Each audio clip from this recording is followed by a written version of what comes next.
J'étais en train de signer un contrat fournisseur quand mon téléphone a vibré, l'écran s'illuminant d'un message de ma mère qui a failli me faire lâcher mon stylo.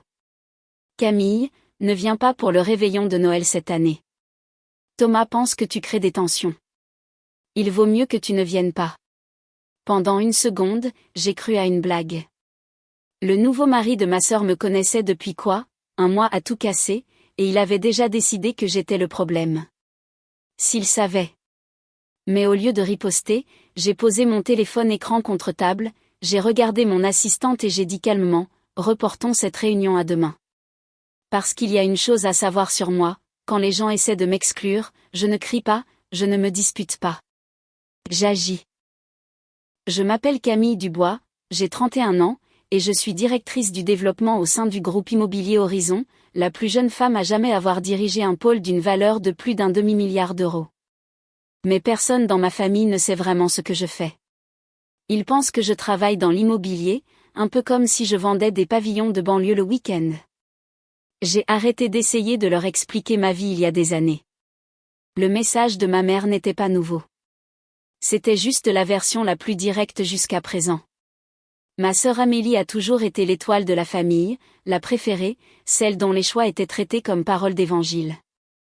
Moi, j'étais la discrète, celle qui travaillait sans relâche mais qu'on décrivait toujours comme quelqu'un qui faisait de son mieux. Mais Thomas, son nouveau mari, était différent. Le genre d'homme qui voulait tous les regards braqués sur lui. Le genre qui se vantait de sa grande promotion, qui consistait en réalité à passer du service client au poste de chef d'équipe. Le genre qui jaugeait les gens comme s'il avait besoin de se sentir plus grand. Et maintenant, apparemment, j'étais trop tendue pour m'asseoir à la même table que lui. Je n'étais pas en colère. Je n'étais pas blessée. J'en avais juste assez. Ma vie était trop grande, trop pleine, trop lourde pour perdre du temps à convaincre des gens qui s'en fichaient de me comprendre. Je suis restée tard au bureau ce soir-là, j'ai finalisé les chiffres des projets, signé des approbations, lancé des simulations pour le développement de la nouvelle tour de bureau que nous allions bientôt dévoiler. J'adorais mon travail. C'était le seul endroit où je me sentais complètement en contrôle. À minuit, j'ai traversé le hall d'entrée vide, le claquement de mes talons résonnant sur le sol en marbre, et je n'ai ressenti rien d'autre qu'une grande clarté. Si Thomas ne voulait pas de moi pour le réveillon de Noël, très bien. Il ne s'attendait simplement pas à ce que j'aie un monde en dehors de ma famille. Il ne s'attendait surtout pas à ce que ce monde soit tellement plus grand que le sien. Le lendemain matin a commencé comme tous les autres, rapide, intense et bruyant. Les téléphones sonnaient, les emails arrivaient par vagues, les architectes demandaient des confirmations finales. Mon assistante, Julie, m'a tendu une nouvelle pile de dossiers. Camille, le prestataire pour le projet Panorama est en retard. Mais elle s'est arrêtée. Ses yeux se sont écarquillés. Quand je me suis retournée, je suis restée figée une demi-seconde. Puis j'ai failli éclater de rire. Thomas se tenait dans l'encadrement de la porte, le visage rouge, en sueur et complètement abasourdi. Il est entré comme si quelqu'un l'avait poussé en avant, ses yeux allant de moi au logo géant de l'entreprise derrière mon bureau. Qu'est-ce que c'est que ça, a-t-il balbutié. Je me suis adossée à mon fauteuil en cuir, parfaitement calme, tandis qu'il avait l'air d'être entré dans un cauchemar. Il a dû débarquer ici en pensant me faire peur ou m'intimider. Au lieu de ça, il venait de découvrir où je travaillais vraiment. Qui j'étais vraiment. Bonjour, Thomas, ai-je dit nonchalamment. Tu travailles ici, a-t-il hurlé, la voix brisée. Tu es quoi? Tu es la patronne? J'ai haussé un sourcil. Je supervise 3 pôles. Donc oui, on peut dire que je suis la patronne. Pourquoi es-tu là? Il avait l'air sur le point de s'évanouir. Je suis venu parler à quelqu'un pour un rendez-vous d'investissement. Amélie a dit que sa sœur pourrait nous aider, mais je pensais que tu travaillais dans la location. Et voilà, le jugement lui revenait en pleine figure. Je suis restée immobile. Calme. Sereine. C'était lui qui tremblait. Tu as dit à ma mère que je ne devais pas venir pour Noël, ai-je dit, mon ton neutre mais ferme. Parce que je gâche l'ambiance, c'est ça? Son visage est devenu blême. Camille, Je ne voulais pas, je ne savais pas. Tu ne savais pas quoi, ai-je demandé. Que j'avais un travail? Que j'avais une vie? Que je n'étais pas une ratée que tu pouvais manipuler? Il a dégluti difficilement, fixant toujours le mur de verre derrière moi, celui qui montrait l'étage entier rempli d'employés travaillant sous ma direction. Je pouvais presque voir son ego s'effondrer brique par brique. Il m'a pointé du doigt, tremblant. Pourquoi? Pourquoi n'as-tu dit à personne que tu étais ça? Je lui ai adressé un minuscule sourire. Personne n'a jamais demandé. Il a cligné des yeux, sans voix. Sa bouche s'est ouverte, s'est refermée, puis s'est rouverte sans qu'aucun son n'en sorte. Julie est entrée derrière lui, me chuchotant, dois-je appeler la sécurité? Mais je lui ai fait signe que non. Thomas n'était pas une menace. C'était juste un homme qui avait sous-estimé la mauvaise personne. Je ne suis pas venu pour ça, a-t-il marmonné en se frottant le front. Je suis venu parce qu'on a besoin d'un prêt et d'un investisseur. Amélie a dit que tu pourrais peut-être convaincre quelqu'un de nous en accorder un. Je l'ai interrompu en levant la main. Thomas, soyons très clairs. Je ne mélange pas la famille et les affaires. Et je n'aide pas les gens qui me rabaissent. Il m'a dévisagé comme si je venais de retourner le monde à l'envers. Tu ne peux pas faire ça, a-t-il crié soudainement. Tu sais qui je suis? Ah, la réplique classique. Je me suis levée lentement, délibérément. Pas en colère, puissante. Oui, ai-je dit. Tu es l'homme qui a essayé de m'empêcher de venir à Noël. Sa mâchoire s'est crispée. Mais j'imagine que tu ne t'attendais pas, ai-je continué, à ce que la personne que tu as essayé d'écarter soit assise dans le bureau où tu es maintenant en train de mendier. Il est resté silencieux, complètement paralysé. Puis, soudain, il a hurlé. Pas des mots, juste un cri de frustration. Le genre de cri qu'on pousse quand la réalité qu'on s'est construite s'effondre sous nos yeux. Tout le monde à l'étage s'est retourné pour regarder. Son visage est devenu rouge vif alors qu'il me pointait du doigt et criait « Toi, tu me mets dans l'embarras. » Je n'ai même pas tressailli. Non, ai-je dit doucement. Tu t'es ridiculisé tout seul. Il est sorti en trombe, claquant la porte si fort que la vitre a tremblé. Julie est revenue quelques instants plus tard. Eh bien, dit-elle, les yeux ronds. C'était spectaculaire. J'ai enfin expiré et j'ai dit, tu n'as pas idée. Et ce n'est que le début. Parce qu'il pensait que l'humiliation s'arrêtait là. Il n'avait aucune idée de ce qui l'attendait. Pas une vengeance née de la colère, mais une vengeance née de la vérité. Et la vérité frappe toujours plus fort. Dès que Thomas est sorti de mon bureau en trombe, l'énergie à l'étage a changé. Les gens faisaient semblant de continuer à travailler, mais tout le monde avait vu ce qui s'était passé. On ne peut pas vraiment cacher un homme adulte criant comme un enfant au milieu d'un immeuble de bureaux. Je n'ai pas couru après lui. Je n'en avais pas besoin. Au lieu de ça, je me suis approché de la paroi de verre qui surplombait le centre-ville, laissant mon rythme cardiaque se calmer. Ce n'était pas une question d'ego. C'était une question de clarté. Thomas venait enfin de voir la partie de moi qu'il pensait inexistante. Le pouvoir, la stabilité, l'indépendance. Et il détestait ça. 20 minutes plus tard, mon téléphone a vibré. Amélie. J'ai envisagé d'ignorer, mais j'ai répondu quand même. Sa voix était tranchante. Camille, qu'est-ce que tu as fait à Thomas? Il vient de rentrer furieux. Je n'ai pas haussé le ton. Je n'ai rien fait. Il a débarqué sur mon lieu de travail sans rendez-vous, il a crié devant mes employés et il a exigé de l'argent. Il y a eu un silence. Amélie ne s'attendait pas à une réponse aussi calme. Puis elle a répliqué sèchement, « Tu aurais pu être plus gentille. » J'ai failli rire.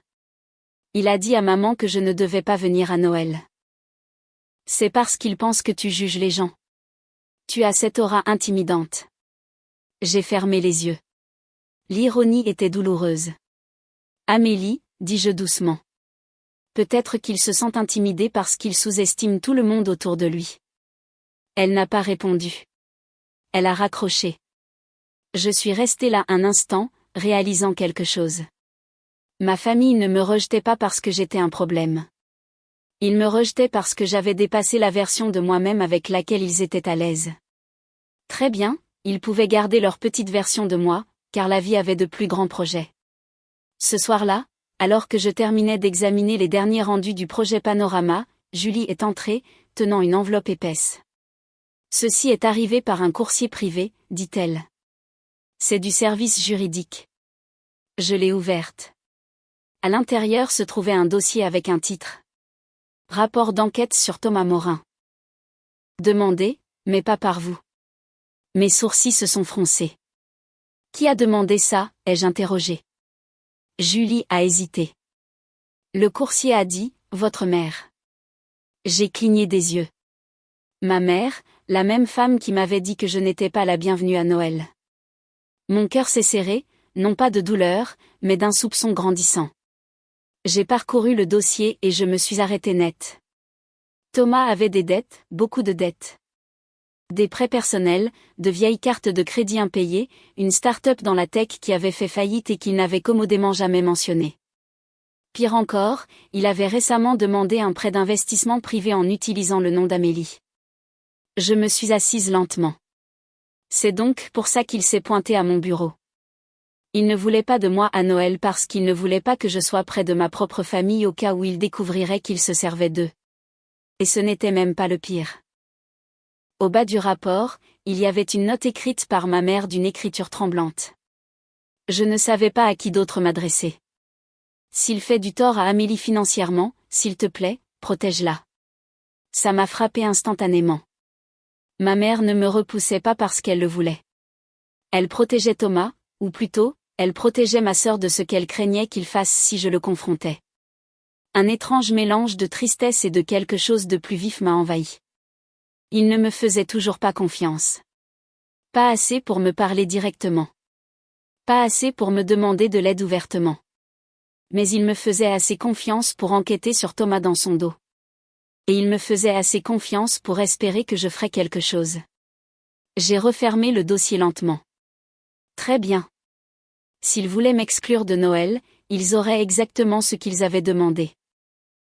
J'ai attrapé mon manteau, quitté le bureau et je me suis dirigée directement vers le seul endroit où tout cela devait se terminer, la maison de Thomas et Amélie. Pas pour me battre, pas pour crier. Pour en finir. Parce qu'il pensait que crier dans mon bureau était le pire moment de sa vie. Il n'avait aucune idée de ce qu'il attendait quand il ouvrirait cette porte. Le soleil se couchait quand je me suis garée devant la maison d'Amélie et Thomas. Des lumières chaudes brillaient à travers les fenêtres.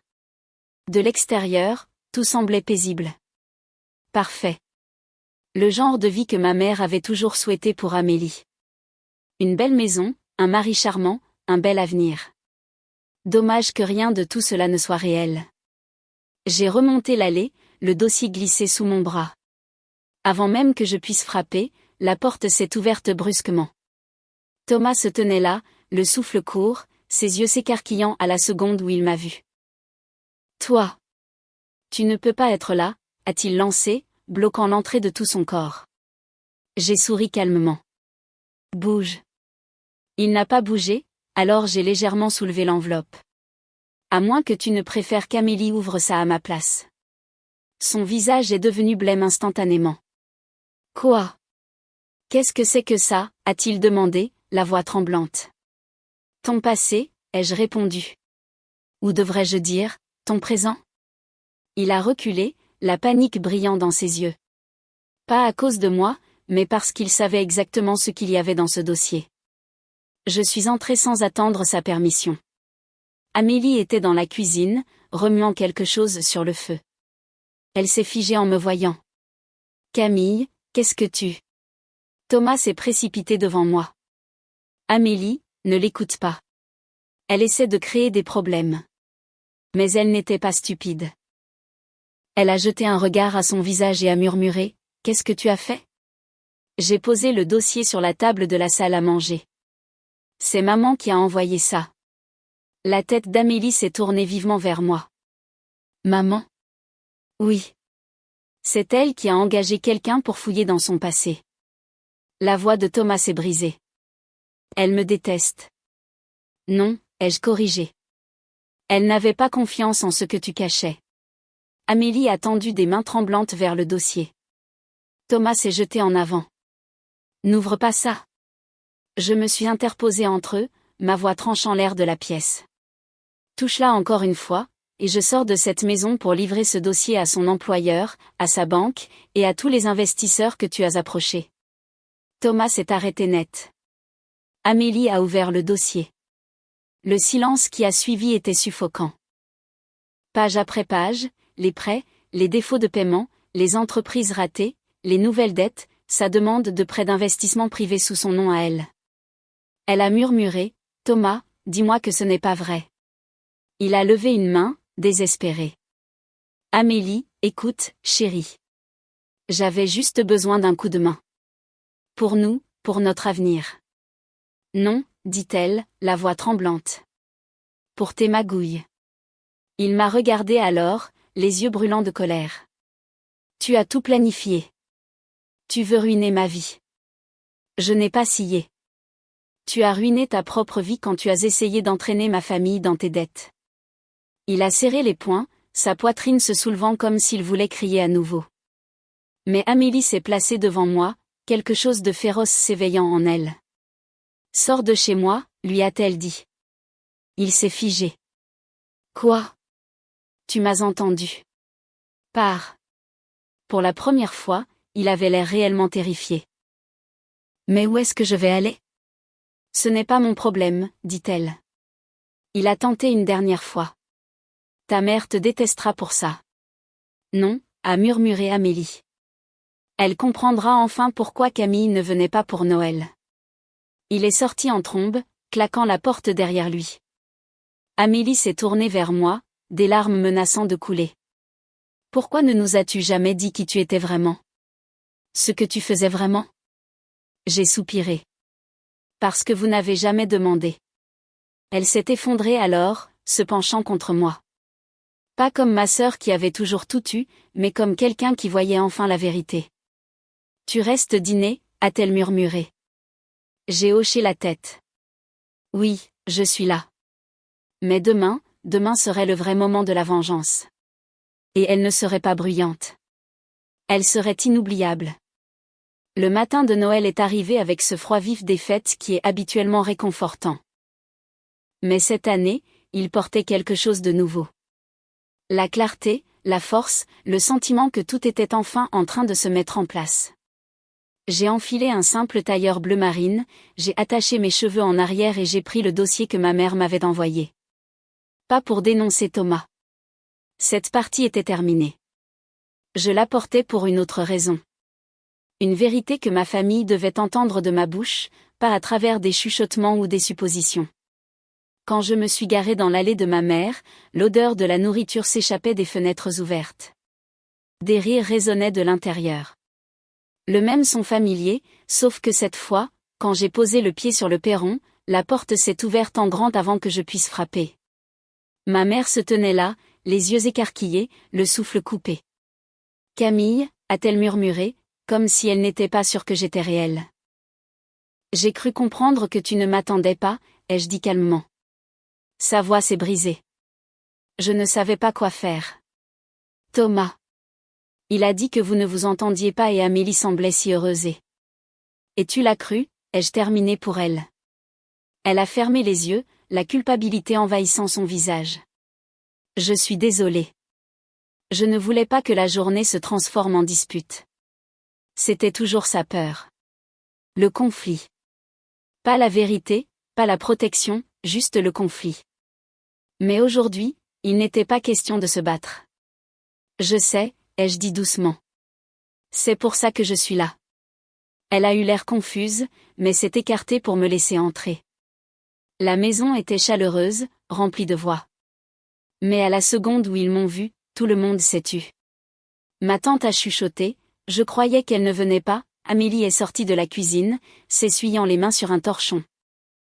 Elle avait l'air plus forte aujourd'hui, plus lucide. Elle est venue directement vers moi et m'a serré fort dans ses bras, surprenant tout le monde, y compris maman. Elle m'a tout raconté, a dit Amélie doucement. Les yeux de ma mère allaient de l'une à l'autre. Tout. Je lui ai tendu le dossier. Tu as engagé quelqu'un pour enquêter sur Thomas, ai-je dit. Tu étais inquiète. Alors voilà, c'est tout ce que tu as demandé. Mais tu n'as plus à t'inquiéter. Maman l'a ouvert lentement. Sa main tremblait en lisant la première page. Qu'est-ce qu'il comptait faire avec le nom d'Amélie, a-t-elle murmuré, horrifiée. L'endetter pour réparer ses erreurs passées, a répondu Amélie à ma place. Il l'a admis quand Camille l'a confronté. Des halètements ont rempli la pièce. Maman a posé une main sur sa poitrine, l'émotion la submergeant. Oh mon Dieu, Camille. J'aurais dû t'écouter. J'aurais dû te faire confiance. J'ai secoué la tête. Tu aurais dû te faire confiance à toi-même. Tu savais que quelque chose n'allait pas. Tu ne voulais juste pas faire le mauvais choix. Elle s'est approchée, les larmes aux yeux. Et j'ai choisi de t'exclure à la place. Cette partie, c'était le moment que j'attendais. Pas la vengeance, pas la satisfaction, juste l'honnêteté. Je ne suis pas en colère, ai-je dit doucement. Mais ne m'exclus plus pour protéger quelqu'un d'autre. Surtout quelqu'un qui ne te protège pas, elle m'a serré dans ses bras, une étreinte qu'elle ne m'avait pas donnée depuis des années. Tu restes dîner, a-t-elle dit fermement. Plus d'excuses. J'ai souri. C'est bien mon intention. Du salon, Amélie a crié en riant, maman va encore faire brûler la dinde. La pièce s'est remplie d'un rire chaleureux. Un rire authentique. Enfin authentique. Pour la première fois depuis longtemps, je ne me sentais pas comme l'intruse. Je me sentais comme la fille, la sœur, la protectrice, celle qui était là quand ça comptait. Et alors que nous nous rassemblions autour de la table, les assiettes pleines, les voix fortes, j'ai réalisé quelque chose. La vengeance, ce n'était pas la confrontation. Ce n'était pas de démasquer Thomas. Ce n'était pas de prouver ma valeur. La vraie vengeance, c'était d'être heureuse. Précisément là où il pensait que je n'avais pas ma place.